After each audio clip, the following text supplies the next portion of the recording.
Mbote bandeko balandi, mbote baye ba Miss Elongation, mbote de partout où vous êtes. Merci beaucoup na ba s'abonner na kata chaîne na biso, ba o pena bo s'abonner te, bo hésiter ya ko s'abonner. Bandeko to solo na mamuke makambo ya Macron yoko kabola ba Congolais. Macron Fali Ginse Zambe. En tout cas, voyage où ya Macron na kisasa na bandal séparé. Ceux qui n'ont qu'un voyage mon loyal. Ke a sepeli na ye azane ami ya Fali, a sepeli na ye aya koleksa journée na ye na quartier ya Bafali et pas ba Congolais njamba zwa lokum. Moi soki zake derrière voyage descente wana ça cache quelque chose politique. Parce que ake na Burkina Faso ba bengani ye, ake na Mali ba bengani ye, ake soki sikani na ngwana ba bengana kiye, ali aye siko na Congo pour amasker parce que bisoni surtout na mukolo na muamke esito e mamba ndenge zoleka. Makama ndenge zoleka esito yebi na biso ango. Parce que mboka moko te mutu moko te akosepela babo makabango atako biso tozara na disasa. Mais eza makambo yo ezoleka na une partie ya mboka na biso. Tout mona bandeko na biso ba Congolais même si toza ethnie moko te ndenge tozaka ba ethnie ebele. Mais quand même biso nyonso tozaka ba Congolais. Tout mona ke na province na moko ya province na biso bazo boma, bazo sala, bazo nini quand même eza quand même malamu te. OK, bango moko na mboka na bango soki kaka basali bongo tala ba article.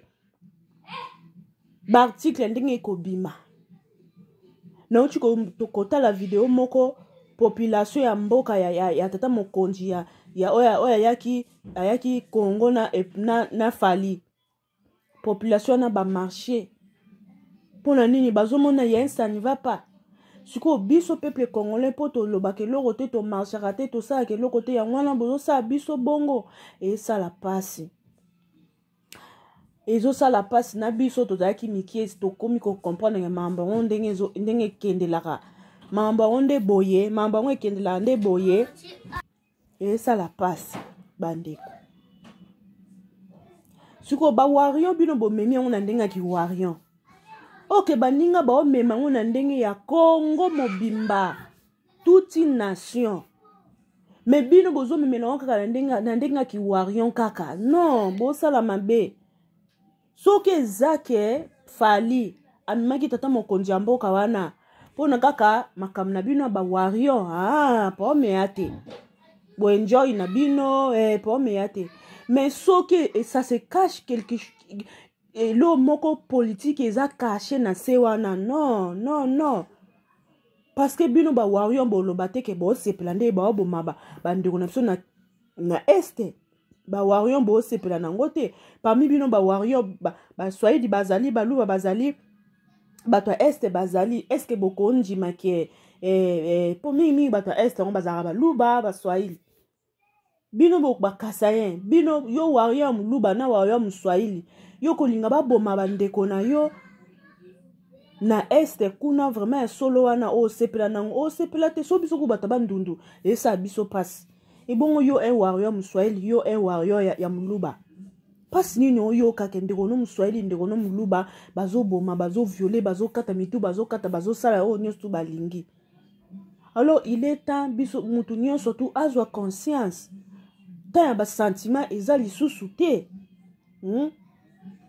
Te ba sentiment zetu so pena Fali amemaki Macron na Kinshasa pona kaka bien Macron pas à la warrior bien Macron à la fan ya Fali wana pa me na ngote mais so que zaki derrière voyage wana ça se cache quelque chose politique parce que na Mali ba bengani na Burkina Faso ba bengani so na mboka nini ngwana ba bengani ale ya linga ya ko diembla siko bazoba ya ba Congolais po ebike Congolais linga sentiment Congolais linga muziki tikana diembla Fali lokola Fali na mitu aza éclairer tikana diembla ye ale binosko bobeta maboko bando na mino bazo kufa na l'est kuna non wana bo réfléchir bien te.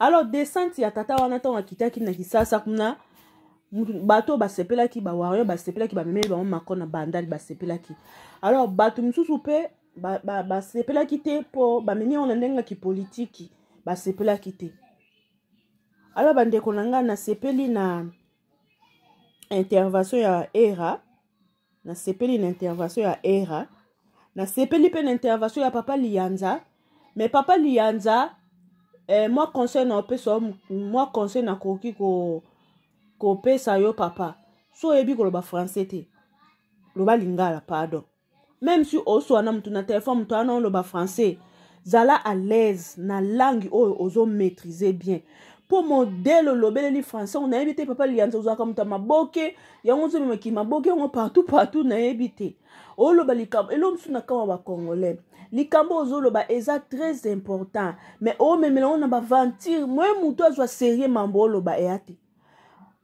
en tout cas na CP une intervention papa Lianza na CP malgré ki elobeli no français buki nga pandi na koseka mais fala ki oloba no na lingala po moi ça na bengi wana a congolais aza na congolais aza rwandais te aza soki tchadien te a congolais yata opposer ba question na français yo fa ki yo zo nsele na lingala po ozala l'aise ba ili na ba elle na yo ba moi ton ya français ko ki penda ki torote papa Lianza na nde ya mabete na sepe na intervention papa Lianza na sepe na intervention ya Era Ramses nyoso ka pona lokumu ya Congo Era sali analyse na yepona kolobake fallait pas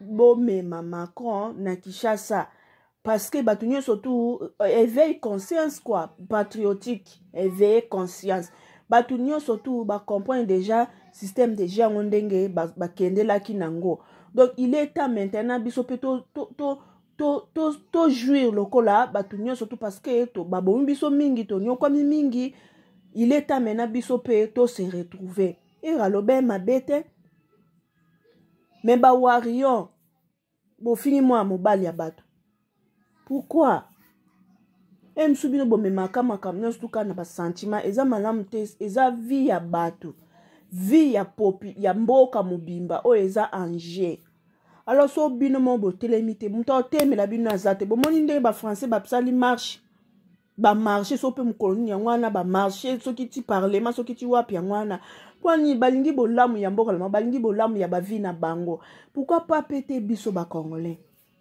biso peto jure lokwa baninga bandeko toro kana intervention ya Era après to ko analyser to ka pe papa Lianza de ba français alobi abominga mabe après to ko analyser bandeko tout l'excès du fanatisme de ne pas avoir la capacité intellectuelle de différencier la culture, l'art de l'artiste et la notoriété. Boufingi ngai. Boki Robimisa, un enfant soldat, Yorobo, un petit broussard, à Yakana Musée, à côté armée à 8 ans. Dans l'armée, tu as 8 ans. Tu as fini les études. Au lobby, il fallait malamu. Aux autres, il y a un bureau, il y a un message. Autant la lien. Moi, j'impose tout le monde à écouter ce que j'ai dit. Je m'en fous. Et de la relation. Et des dédicaces. C'est la vérité, Ndego. Moi, je suis quelqu'un, je donne. Ça pour autant entendre le retour. Nana, pour ça, voilà des petits comme ça, Bakobima. Et a manqué prise. À l'Obibo. Et à certains intellectuels. Quand j'applaudis Fali, j'applaudis la culture. Quand j'analyse l'arrivée de Macron, c'est Era l'intello qui réfléchit sur la politique. Capacité au bois à monter. Bilonion sur tous les chroniqueurs au bois analysés sur Fali. Vous êtes des illettrés. Laissez-moi vous dire, vous êtes des universitaires. Vous avez une université, mais besoin d'esprit intellectuel. Ce que Era avait dit, au Bafinga Kingaï, KwaZulu, le panafricain l'a dit. Même langage. N'am tu as une vidéo que tu as dit bosso. Il y en a une vidéo comme ils ok. Chers amis, supportez-moi dans 2 ans, je serai très impoli. Pourquoi ils sont ok? Je fais mon analyse, Moto Ali Bosso. J'étais avec mon frère Big Zaga qui chisai. Makamuna Lobaki. KwaZulu l'a répété, le panafricain. Semi Keba l'a répété, panafricain. Jacques Mouekassa l'a répété 2 semaines après moi.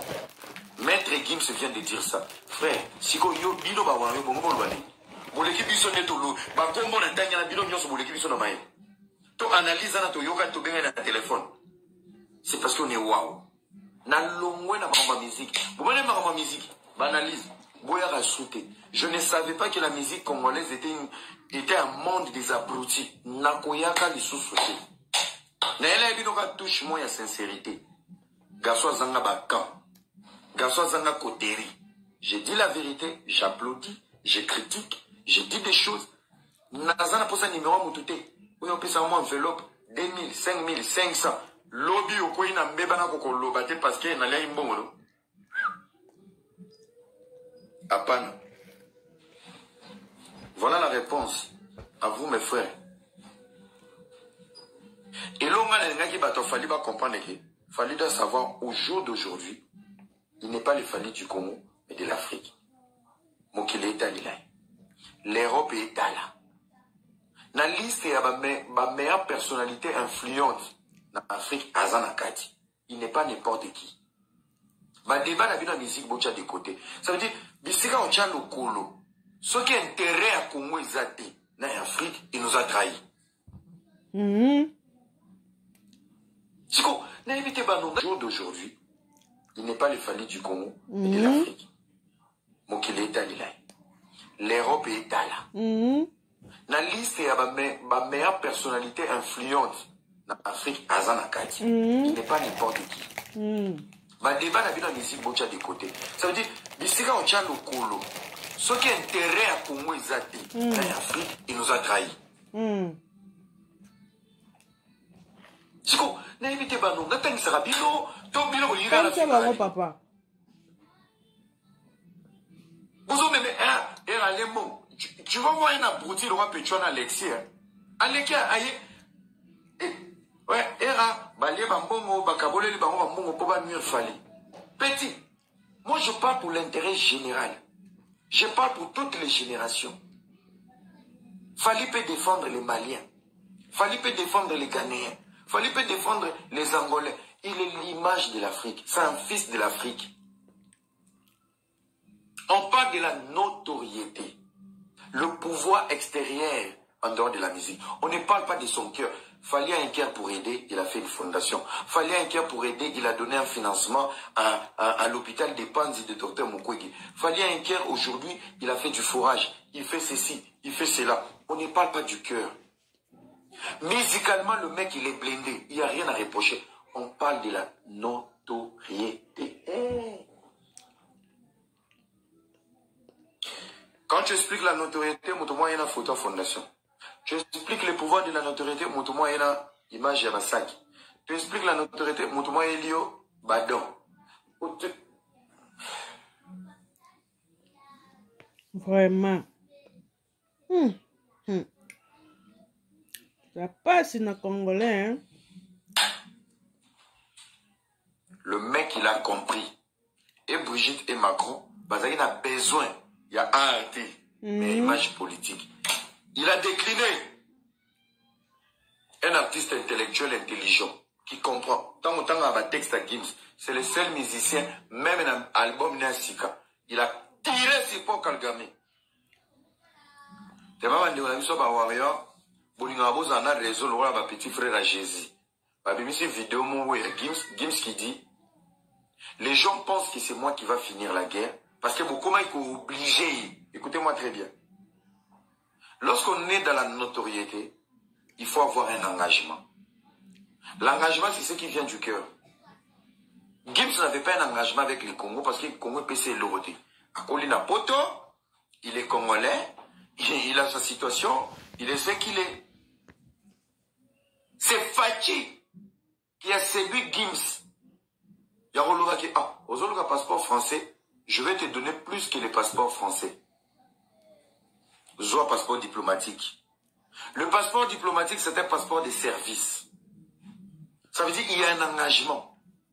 Il pense à sa notoriété. Il oublie les passeports français.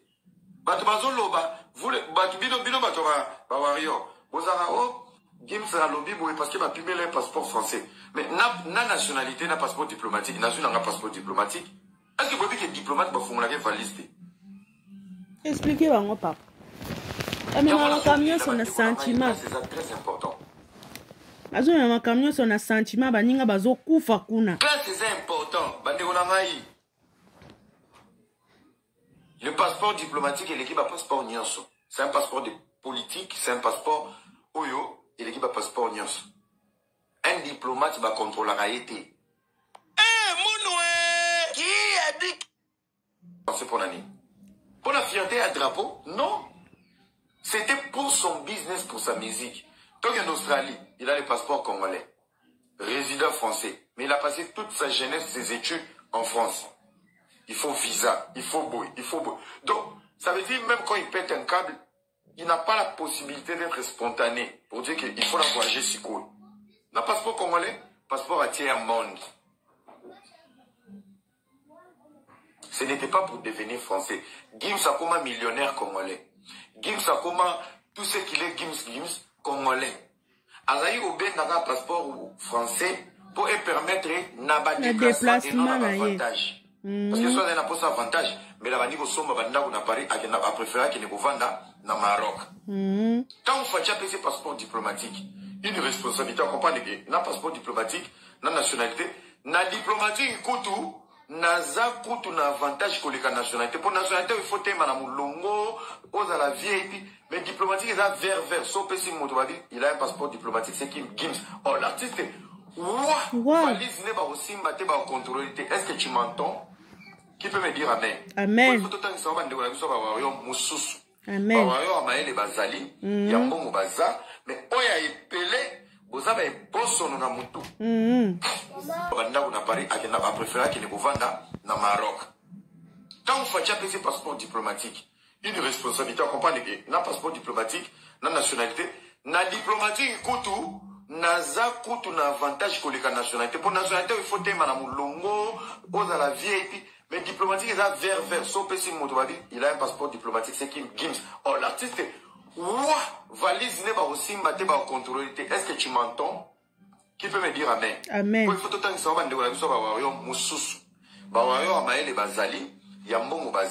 mais oya epele, boza ba eboso na mutu. Ça, c'était d'abord le premier volet. Le mec, il a pensé sur la responsabilité qu'il a. Tant que Brigitte Macroa a bengaki Gims. C'est ça qui Gims, toujours qu'il y a un conseil. Gims a compris les 24 heures de réflexion, c'était qu'il a dit, écoutez-moi, c'est nuancé. J'ai compris. Je suis au courant. Je suis au courant de ce qui se passe dans mon pays. C'est lui qui est au courant de ce qui se passe au pays, au Congo. Il est au courant de ce qui se passe en Afrique. Il y a un lien qui doit être coupé entre la France et l'Afrique.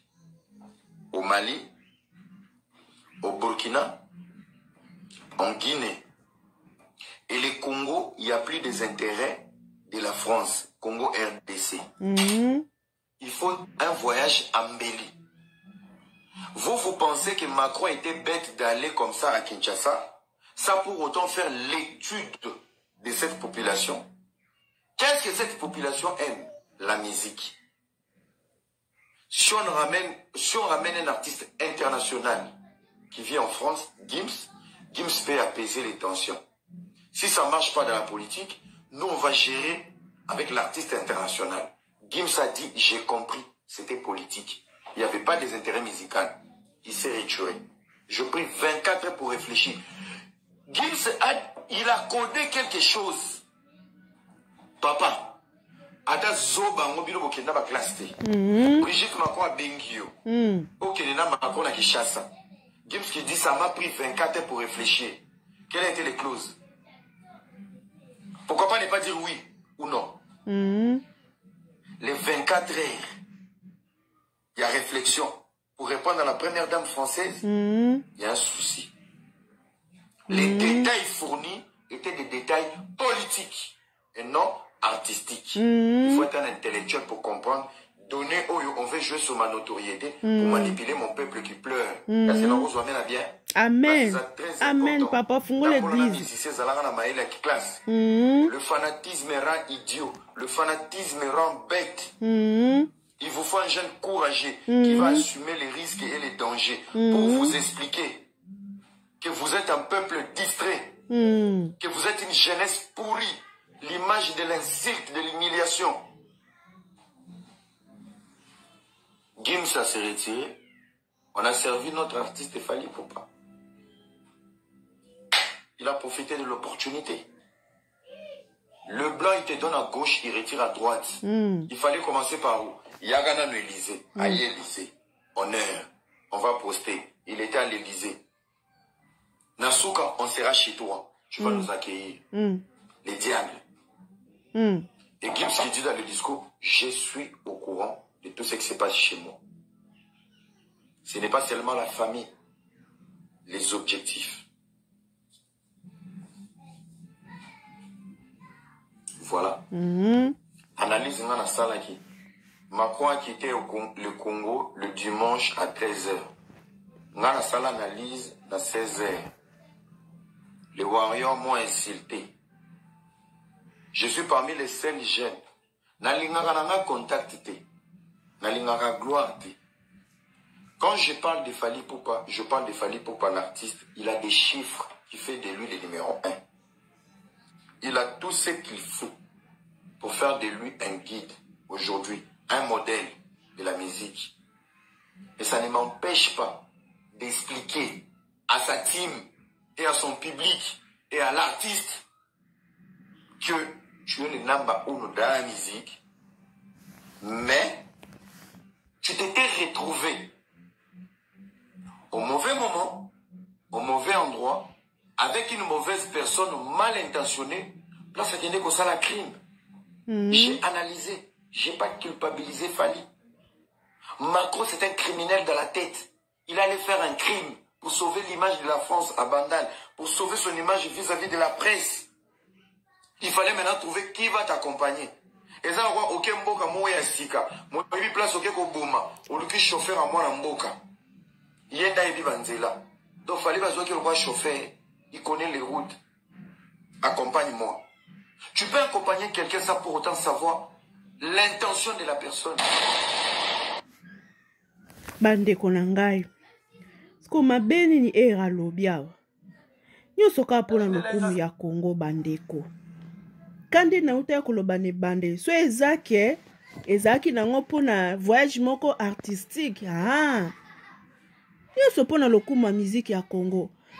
Mais soki batamaki loko moko politique wana poka ba manipuler ba congolais elo mususu esala nga passe na mituna motuna to boite kasi ba richesse sango ya bino obolukaka ezande na Congo. Mais pourquoi bobomaka kasi? Ozana posa diamant e cuivre o colbate o manganèse o soki nini o potassium o soki calcium soki nini zwa kasi calcium ngo kobo mandete. Makila ya nani yango ane kolinga evanda kimia bobomi ngai po bozwa ba diamant bokeno ko nini caoutchouc po bo former ba pine ale bozala peka hésité po babiloko ngo ya bino bozo sala ngo na makila ya batu. Ba diamant ngo ya bino ba matière première ngo ya bino bozo zwango na makila ya batu. C'est-à-dire mboka na bino eza ko avancer na makila ya batu. Mabeni o era lobby. Quelque part malgré tout ba baise na biso malgré biso tolinga na biso ria ya to boite metangu moko azul mutu esalié a réfléchir bien a pesi opinion moko eza correct po batala bato ana batala internet kitoko makasi msusu opinion na ye ekoki pe kopesa moi sagesse pe pa mokonza mboka msusu ekoki pe kopesa sagesse na Fally mbala sima soki babengi lisusu akende te po epesi bien te so eza nango ka pona ka mamba miziki ke mako azaka na warrior pom te nyonso pona lokumu ya Congo ke un président munene ya mboka moko boye azaka na fan ya musicien na biso pom te mais soki ezaka ndeka ba manipula biso ba africain ba manipula biso po bango bayiba ba manipula biso po bango bazala heureuse biso tozala ka malheureuse non. Tangu moko atelemi aoloba makambo eza important pona bolamu na biso to appuyer ye po esala bien. Bandeko na ngai Congo voilà bandeko tote koyoka point de vue ya Era Ramsès. Maintenant toyoka point de vue ya Papa Lianza. Papa Lianza. Papa liandu zaramuta théâtre, osara théâtre to ezarandenge no kabe. Be mission no sexanga makasi mo comédie hein, ça va bien. To papa lianzi. Mais oloba yo azoba tondeni. Est-ce que kilo na kilo eko kokala? Ozue kolomo ko ya fufu. Ozue na 50 kilo ya loso. OK tango na balance. Alors olobo te eza kilo moko. Est-ce que c'est kokana? Concurrence mo ezata na sens te. Yo concurrence ozo sala, mais fali a musicien oyo alukaka ke akoma lokola Gims. Aza musicien oyo ayaka ke azala akota na ran ya ba Gims onde babeta musique à koto. C'est pour cela yango wana azwa neto monaka ba journaliste belé ba kangama na veju na po asengela bango ba ayamba Gims ndenge pe fali aleka na sima ya Dachu pour avoir opportunité ya ozana Gims. Vrai ou faux? Message est commenté. Tout sur la pembeti. Tout bouka lokuta pourquoi? Tout à moi lokuta pour tout sur la pembeti. Fali vision na ezaki akoma lokola Gims. Puis vision na tina moya lelo ezakaki akoma lokola Gims. Akoma lokola Gims. C'est pour cela aya na sima Dachu. Featuring na Dachu. Pour que Dachu asa petit frère à Gims. Gims atala lisu na ezaka pa leki na Dachu. Atala leki na e. Atala leki na e. So amoni mutunyo so yemba na leki na ya otalati. C'est PC porte. Oh, ça c'est quoi? Toi tu as la concurrence ou Dachu. Tout wana botika lona ba mise international te. Bo ba mise local. Mise international azawanati. Donc bandeko na ngai papa mso lianzi azalaki kopesa argument na ye, opinion na ye. Mama na biso moko abengi na live po ye pe apesa point de vue na ye. Donc toyoka intervention ya mama na biso do eloko sexy nga français ya papa lianzi. Papa lianzi est-ce que ça ilobeli na yo ya français to eza moi comédie na kati? Parce que ozolo ba mambo eza important, faut que tu qui sérieux hein pour ça la bien papa lianzi. Donc de Fali qu'on est en train de comparer à Maître Gims, en fait la polémique est en train de se faire en ce moment.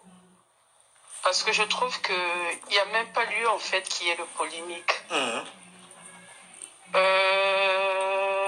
Je suis du Congo-Brazzaville, mais j'ai un enfant avec Congo-Kinshasa. Avec Congo-Kinshasa. Ok. Donc c'est deux pays que j'aime bien et que... Des pays voisins. Voilà. Bon, moi, je connais pas trop les deux Congos. Je suis venu 2 ou 3 fois dans les deux Congos. Ah bon? Mais j'ai grandi ici en France. Donc moi, j'ai grandi en France. Ok. Donc j'ai vu évoluer un peu la carrière de Fali Ipupa. Et honnêtement, je tenais à vous féliciter, vraiment à vous féliciter d'avoir un chanteur comme ce monsieur. Monsieur Fali? Monsieur Fali Ipupa. C'est vraiment quelqu'un qui a fait sa carrière en Afrique, qui a réussi à emmener la culture africaine et l'instaurer vraiment internationalement. Vous devez être très très fier de ce monsieur. Vraiment. Personne n'est parfait, on a tous des défauts, des qualités. Mais quand quelqu'un fait des choses qui sont très très bien, faut savoir prendre le temps de le féliciter. Pour vous, dis-moi, la acte Maître Gims a posé, c'est bien ou faux? Pour refuser les invitations des premières dames, quand première dame a invité pour aller accompagner le président de la République française, pour vous, il n'a pas bien fait ou c'est l'erreur, il a fait ou il a bien fait les actes là pour vous? Alors, nous qui sommes ici en France, vous devrez savoir que quand un président vous invite à l'Élysée, c'est un signe d'honneur en fait. Donc au-delà du président qui le représente, chaque personne qui fait des actes, qui commet des actes qui intéressent